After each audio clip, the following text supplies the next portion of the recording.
Assalamualaikum warahmatullahi wabarakatuh, teman-teman. Terima kasih tetap setia di channel Mang Dana Tukang Buku ini. Sekarang kita akan kembali menggarap judul novel baru, yaitu Pil Pahit dari Ibu Mertua, karya Wafa Farha. Dek, setelah ini ibu kita bawa ke kota saja ya, ucap suami.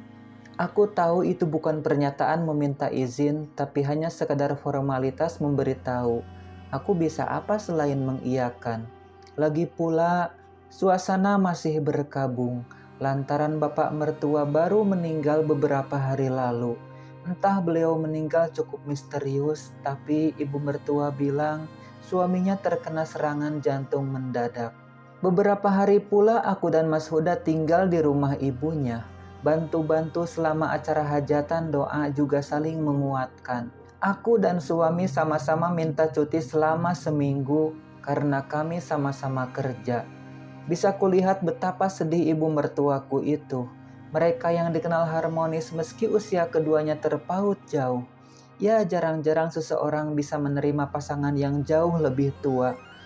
Aku saja sampai kaget awal ketemu 2 tahun yang lalu. Kupikir ibu Mas Huda adalah kakaknya. Kami tahu ibu mertua sangat mencintai suaminya. Itu kenapa ia terlihat sangat terpukul.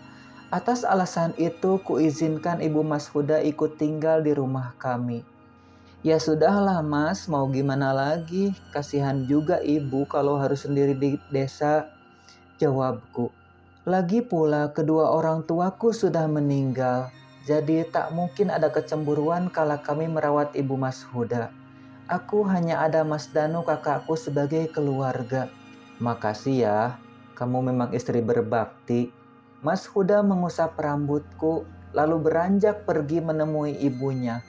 Pasti dia akan memberitahu mengenai hal ini.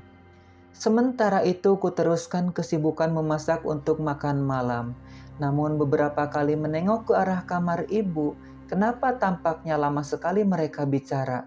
Tapi ya sudahlah, mereka perlu waktu untuk saling menguatkan. Keesokan harinya, kami akhirnya berangkat ke kota.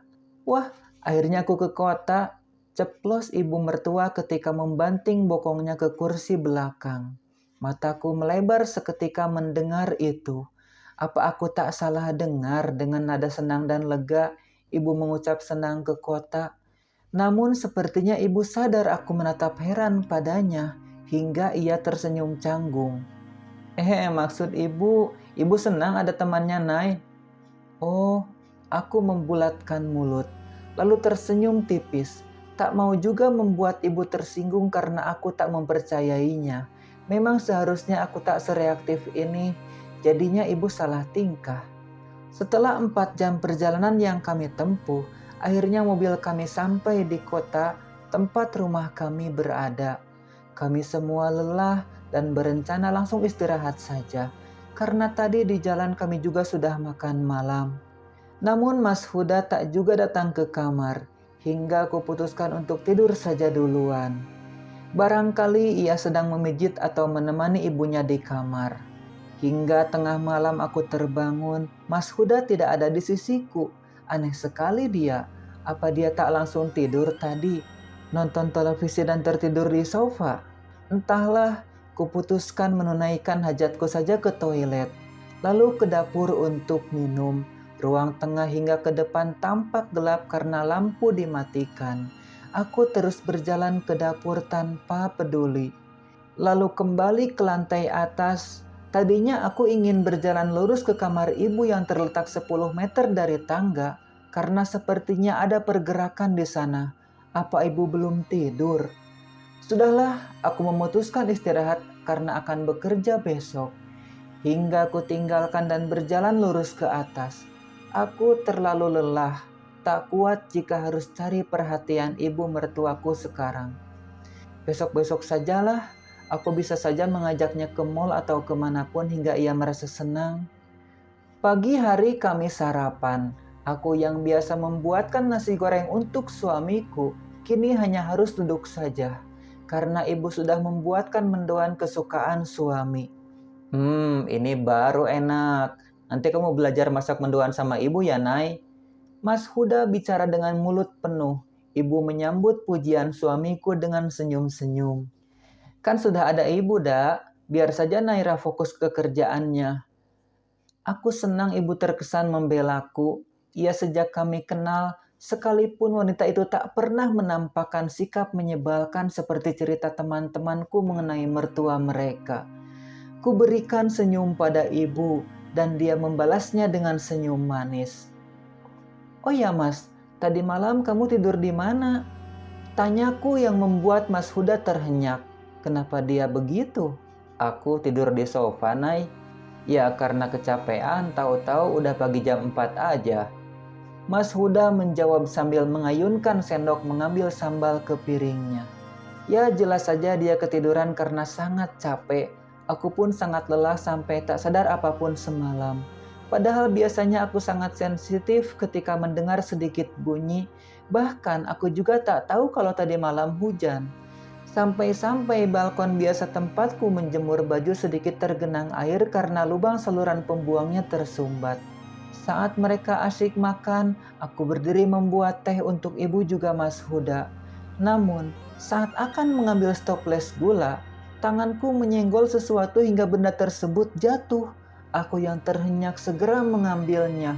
Kuamati benda berbentuk tablet tersebut. Apa ini? Gumamku. Aku terkejut. Itu pil KB mirip seperti yang kugunakan dulu saat awal-awal menikah. Tapi milik siapa ini? Ibu atau punya selingkuhan Mas Huda yang terbawa pulang? Ada apa, Nay? Tanya ibu lembut. Enggak, Bu. Segera aku masukkan ke kantong gamis benda tersebut. Aku harus mencari tahu. Tidak mungkin punya ibu.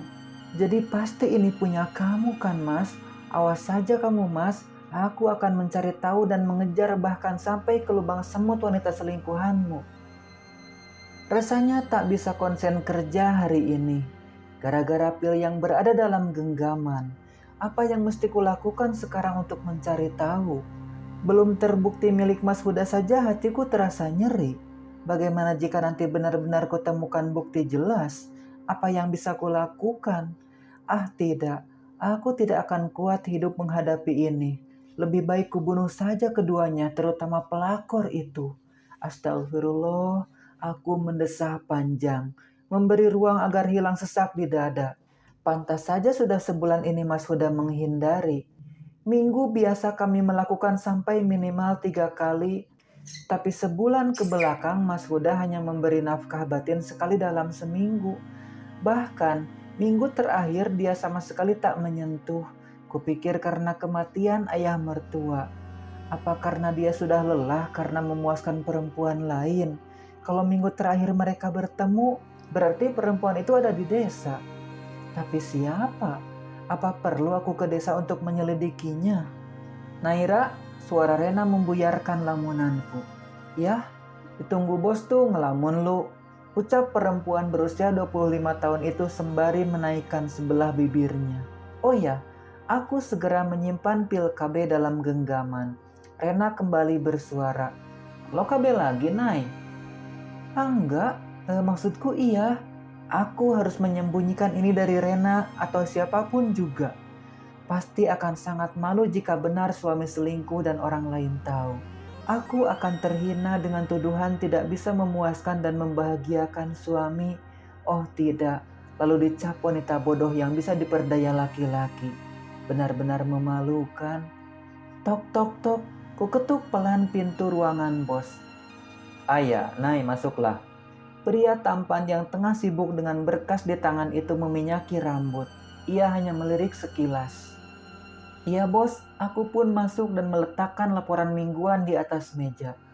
Seperti biasa, aku akan berdiri seperti patung hingga bosku selesai memeriksanya. Setelah tak ada kekurangan atau cacat laporan, maka aku akan bebas tugas dan bersantai di akhir pekan. Oke, mari kita periksa. Bos mendesah panjang. Ia tampak lelah. Dengan senyum yang dipaksa untukku itu bos masih terlihat berwibawa. Ah beruntung sekali kamu Wi, bisa menikah dengan Anggara. Kalau saja dulu tak ada kesalahpahaman dan kami tak putus, pasti sekarang aku yang menikah dengannya. Awalnya memang memalukan bekerja jadi bawahan mantan. Tapi untungnya Anggara adalah pria baik sejak dulu. Bahkan ketika tahu sekretaris barunya kala itu adalah aku. Coba saja dia jahat dan dendam padaku yang menganggapku sebagai pengkhianat. Pasti aku akan dipecat bahkan di hari pertama bekerja. Dan selama setahun kami kerja bersama, semua berjalan baik-baik saja. Tak ada cinta lokasi ataupun CLBK yang meruntuhkan rumah tangga masing-masing kami. Ya, bisa dibilang kami adalah tipe orang yang setia. 5 tahun pacaran, Anggara tak pernah berselingkuh.